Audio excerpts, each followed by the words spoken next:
If I can put it into maybe one dream, my dream would be to have a successful career as an entertainer or a creative person, you know, regardless of if I'm performing or if I'm writing or if I'm teaching or if I'm publishing or anything like that.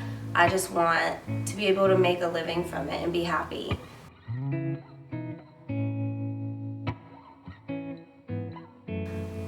I work a day job in music publishing, which is great, and I love learning that. And I'm an artist at heart, so I'm learning how to publish for a company now, and I can use that for my art and use these skills I'm learning to kind of get my music or my friends' music out there. And someone came up to me recently and asked me and said, you know, you're working on the business side now, but you said you're a writer, do you want to eventually do that?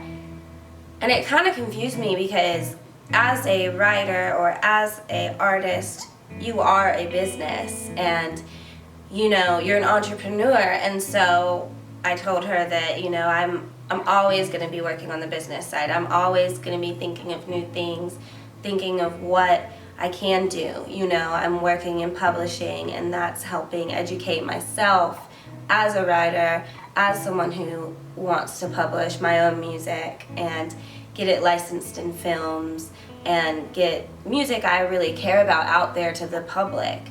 And I've learned actually since college and being out of college that the more skills that you have as a young artist, a young entrepreneur, the more likely you are to get hired to do things.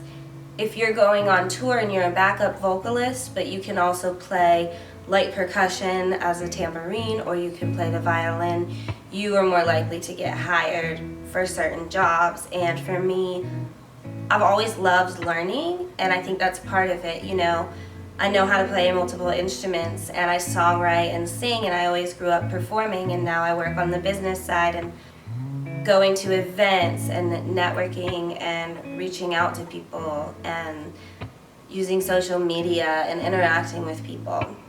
And it's a lot to handle, you know, everything's DIY, which is why it does seem like I do a lot of things, and I do this and I do that. And to me, I'm just building up my own empire so that I can have my own company, publishing company, my own label, my own whatever, because if I can learn how to do these things, I can make more of a profit for myself and sustain, you know, my own career better. I like to say I have less hands in my pocket that way.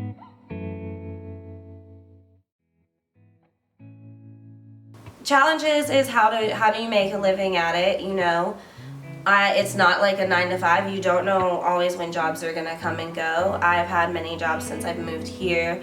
You know, I use bartending and working in events and in the service industry to help sustain the flexibility to have multiple kind of part-time jobs in the creative industry. I think it has driven me to pursue it harder. I think it has weeded out, you know, more people who aren't willing to be persistent. I think that's the persistence thing is really and the tenacity is one of the things I've noticed gets people the farthest regardless of talent, you know, regardless of maybe financial backing. It's just people who are willing to keep that drive alive.